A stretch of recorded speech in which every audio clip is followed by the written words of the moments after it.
El ucraniano vio a los rusos acercarse a la casa, donde intentaba descansar. Miró preocupado, sabiendo que tendría que enfrentarse a los tres solo. Eran días difíciles. En la dirección de Pokrovsk, con el cerco casi cerrándose en ciudades como Minorad, los rifles dispararon. Hombres desesperados miraron a los drones listos para lanzarles la muerte. La desesperación rondaba en el corazón de los soldados que iban al campo de batalla con órdenes que cumplir.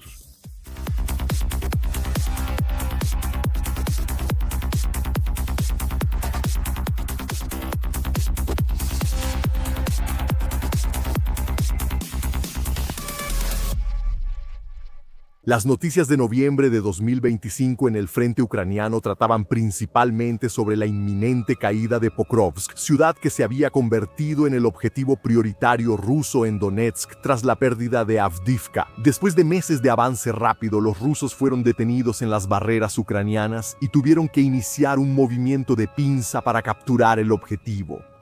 En la parte norte del avance estaba Minorad, lugar donde se encontraba Alexander, sargento menor, de la 79ª Brigada de Asalto Aéreo.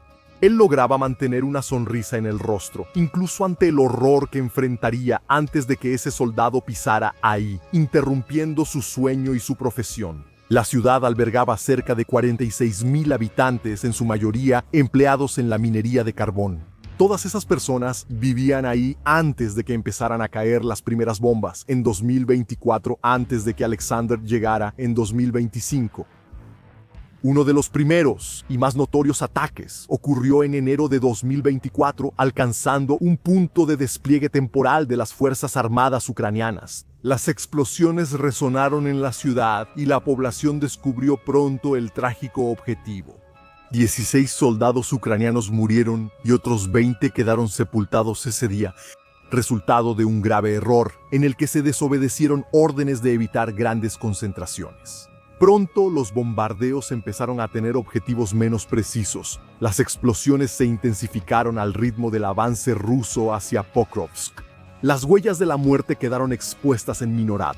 4 personas murieron en uno de esos ataques en julio de 2024.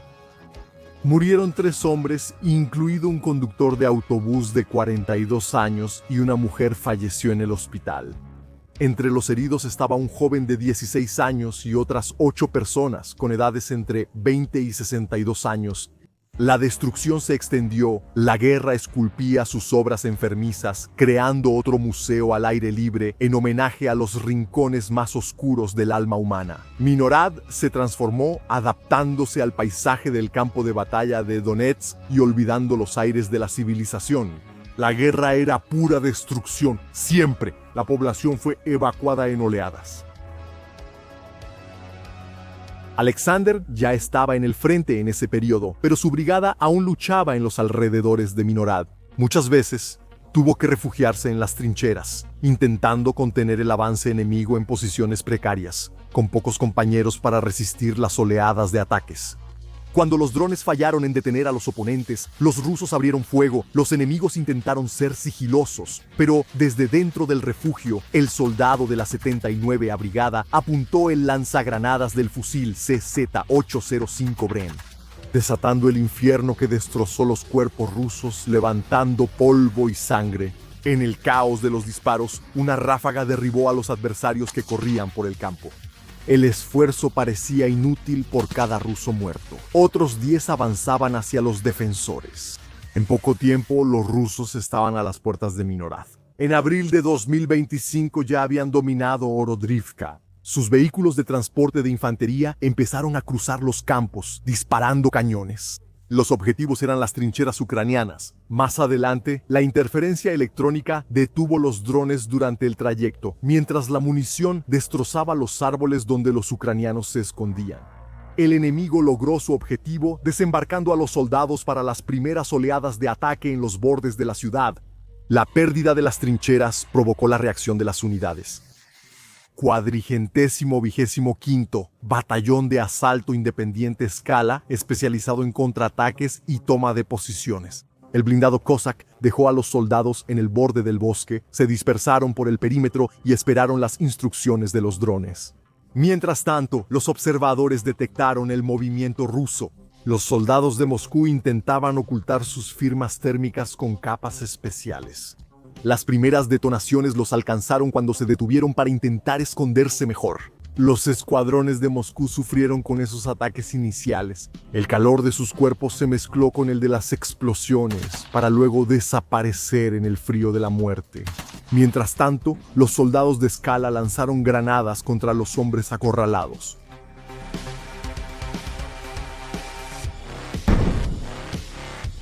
Los ucranianos coordinaron la acción antes de apuntar sus fusiles hacia la entrada de los escondites de los hombres de Putin. Los disparos acabaron con los rusos escondidos. Las bombas bomba de aviación de fragmentación hicieron su aparición estruendosa en Mirnorad. Alexander ya estaba ahí viendo a sus amigos ser pulverizados. La Fuerza Aérea de Moscú tenía estas bombas planeadoras en abundancia para demoler los edificios ucranianos. La llegada masiva de estos explosivos aceleró el colapso de la estructura urbana.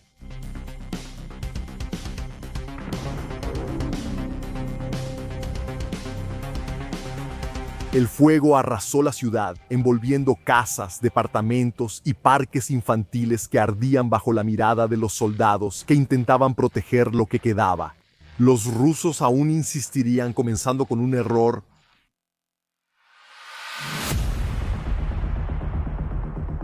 Era innegable que los bombardeos rusos funcionaban al destruir a las fuerzas ucranianas en cualquier sector del frente. El humo que recorría su camino hacia el cielo era parte del paisaje diario de los combates. Algo que se había vuelto menos común, sin embargo, eran los ataques con blindados. A diferencia de lo que ocurría al sur de Pokrovsk, con pequeños escuadrones de infantería avanzando por la ciudad, el mando ruso decidió enviar 3 blindados para un asalto. La amenaza Kamenorad. La interceptación de la columna comenzó en la aldea de Rodivika, que ya había sido dominada anteriormente por los rusos. El primer dron kamikaze descendió sobre un tanque. Fue necesario un segundo para paralizar la máquina. El tercero explotó para marcar el fin del avance. Un cuarto dron llegó para alcanzar la parte trasera de un vehículo de transporte de tropas. El fuego devoró la parte más frágil del equipo ruso, inmovilizando el segundo vehículo de esa pequeña columna. Comenzaron a surgir explosiones menores en el campo. Ahora los objetivos eran los soldados rusos que habían escapado del metal en llamas. Fueron muchas explosiones en secuencia, poniendo fin a otro error de los comandantes rusos al costo de vidas. Un hexacóptero apareció para terminar el trabajo, usando munición incendiaria para asegurar que los equipos no fueran rescatados. Si un soldado escapaba y lograba acercarse, otros hombres como Alejandro estaban preparados para sorprender al ruso solitario con la eficiencia del fusil CZ-805 Bremen destrozando sus órganos. Estos ataques en dirección a Minurad tenían un costo alto, que fue registrado por los propios soldados de Moscú. Durante un avance en moto siguieron por un terreno difícil, acelerando entre las esculturas bélicas creadas por la guerra había decenas de carcasas, algunas de las cuales aún debían contener restos mortales. Los bombardeos rusos siguieron siendo más eficientes, destruyendo los lugares donde los ucranianos se refugiaban.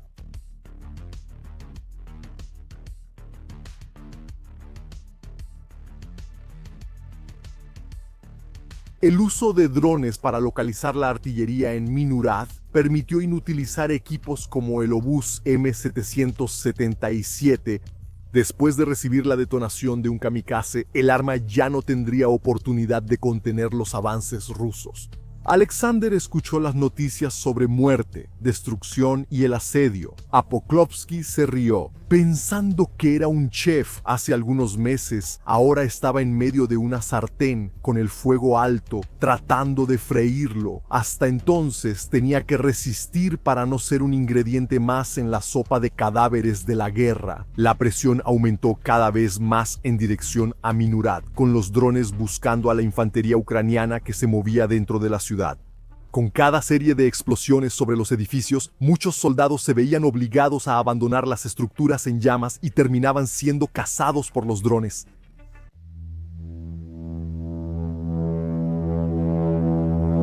Los rusos usaron la niebla densa de fin de año para intentar introducir más tropas en Minurad. Arriesgaron asaltos mecanizados con blindados protegidos por mallas antidrones. Los ucranianos empezaron a atacar los vehículos, pero los primeros drones kamikazes no fueron suficientes para detener las máquinas. Solo después de impactos sucesivos, el sistema de propulsión finalmente cedió. Sin el transporte, los rusos intentaron continuar el camino a pie, pero los drones dominaban el cielo e iniciaron sus ataques voraces en picada. Los motociclistas no tuvieron mejor suerte. La niebla se disipó temporalmente, otorgando la visibilidad necesaria. Para ser destrozados por los ataques ucranianos, los rusos enviaron más bombas, bomba de aviación de fragmentación cada vez más pesadas, para crear una zona de horror creciente. Para los defensores de Minurad, la misión era hacer que se sintieran rodeados, aislados y con el cielo abierto sobre ellos. Las bombas planeadoras tenían un amplio radio de explosión, fragmentando edificios y lanzando escombros por cientos de metros. Esos pedazos de concreto eran como proyectiles en busca de la vida de más soldados.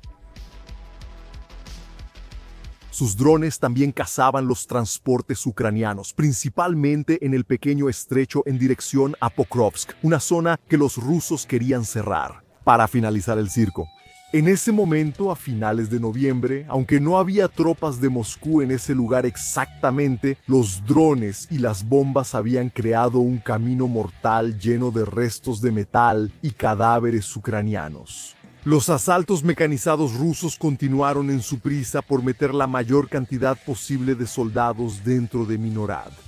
Los políticos afirmaban que la batalla ya estaba ganada, así que los comandantes presionaron a costa de los drones de la 79A Brigada, cayendo sobre los vehículos. Estos ardían en llamas por la carretera. Los soldados que desembarcaron encontraron la muerte por el impacto de más drones. Y no era solo la 79A Brigada haciendo su trabajo. La Brigada de Infantería de Marina detuvo otro asalto ruso. Las máquinas explotaron en los caminos de acceso a la ciudad. Con un estallido ensordecedor, los drones chocaron contra las motos, esparciendo chispas y caos por el asfalto. Los soldados que escaparon miraron asustados al cielo, esperando que llegara el final. Con una bomba lanzada por un hexacóptero que se fue de ahí para repartir la muerte a los demás. En medio de uno de esos asaltos, cubrieron el camino lanzando una granada contra las minas preparadas por los ucranianos. La estrategia imprudente provocó una explosión que se llevó su vida en medio del fuego. El equipo ruso destruido atascó los caminos. Había tantos drones en el cielo buscando objetivos que las estructuras metálicas retorcidas, aún en llamas, eran grabadas por los operadores, quienes llegaban para destruir aquellas que todavía podían ser recuperadas. Aprovechando también para cazar soldados escondidos, aún así, algunos hombres de Moscú lograron pasar por las defensas. Poco a poco, esas tropas se dispersaron por Mironhorad, infiltrándose en los edificios. La orden era tomar posición. Esos hombres se grabaron cada vez más dentro de la ciudad, caminando tranquilamente y anunciando la victoria. Parecía que todo estaba perdido para los ucranianos en ese momento, si solo se consideraban las imágenes rusas. De hecho, era desesperante para los hombres de Kiev, pero Alexander estaba ahí, junto con otros de la 79ª Brigada de Asalto Aéreo. Él recibió la información de los kamikazes que perseguían a los invasores. Todavía había fuerzas ucranianas intentando proteger el territorio. Por más difícil que fuera la situación, la conquista de Putin se pagaría con mucha sangre. Esos soldados intentaron esconderse, pero los kamikazes los encontraban y entraban detrás de sus refugios. Conscientes del riesgo, los ucranianos emboscaron a los rusos. Grupos de asalto, como el de Alejandro, estaban en una situación crítica. Algunos rusos caminaban arrogantemente por Mironhorad hasta que se toparon con un soldado escondido. Un ruso intentó levantar las manos en señal de rendición, pero el ucraniano disparó directamente y luego volvió a su misión. Algunos afirmarían que el ruso podría estar sacando el arma, pero la verdad es que el cadáver quedó en la carretera, marcando el lugar de un crimen de guerra. Mientras tanto, Alejandro seguía por Mironhorad en su cacería implacable. Se apoyó en un árbol ocultando su silueta mientras los disparos de su fusil desgarraban la carne rusa. Lo que el fusil no resolvió fue solucionado con un lanzagranadas. Después de 2 disparos había un ruso menos en la ciudad. El comando indicó que 2 enemigos estaban escondidos en un sótano. Alexander se acercó bajo la cobertura de un amigo y lanzó la granada. El humo salió de la oscuridad, donde los cuerpos quedaron tirados. Después de eso, Alexander y su compañero lanzaron más explosivos donde otra pareja estaba oculta. A veces, un soldado ruso sobrevivía a la explosión, pero los ucranianos estaban cerca, observando con el fusil apuntado al hombre que se arrastraba hacia afuera. Ejecutaba a quien no se rendía de inmediato. El trabajo no podía parar, eran días intensos. Con tantos enemigos alrededor, las granadas no eran la mayor explosión que Alexander había reservado. Prepararon una mina antitanque para detonar el interior de un sótano ahí dentro. La explosión giró en la oscuridad, iluminando los ojos de los rusos brevemente antes de ser consumidos por el vacío tenebroso de la muerte. Los drones detectaron a 3 rusos ocultos en una casa. Alexander y su compañero llevaban otra mina antitanque, la lanzaron y huyeron de inmediato, conscientes del tiempo limitado. Antes de la detonación, la casa se infló en un huracán de escombros. Ningún ruso sobrevivió al encuentro con el fuego. Después de eso empezaron a rendirse, pero la tensión no había pasado. Lidiar con hombres rendidos en una ciudad rodeada de enemigos era casi una locura, aún más siendo solo una pareja para tantos prisioneros. Cuando se detuvieron para descansar, Alexander se vio rodeado por 3 rusos que rondaban la casa. Sostuvo el fusil mientras su compañero vigilaba a los prisioneros. Los guantes retenían. El sudor nervioso en las manos empezó a levantar el arma.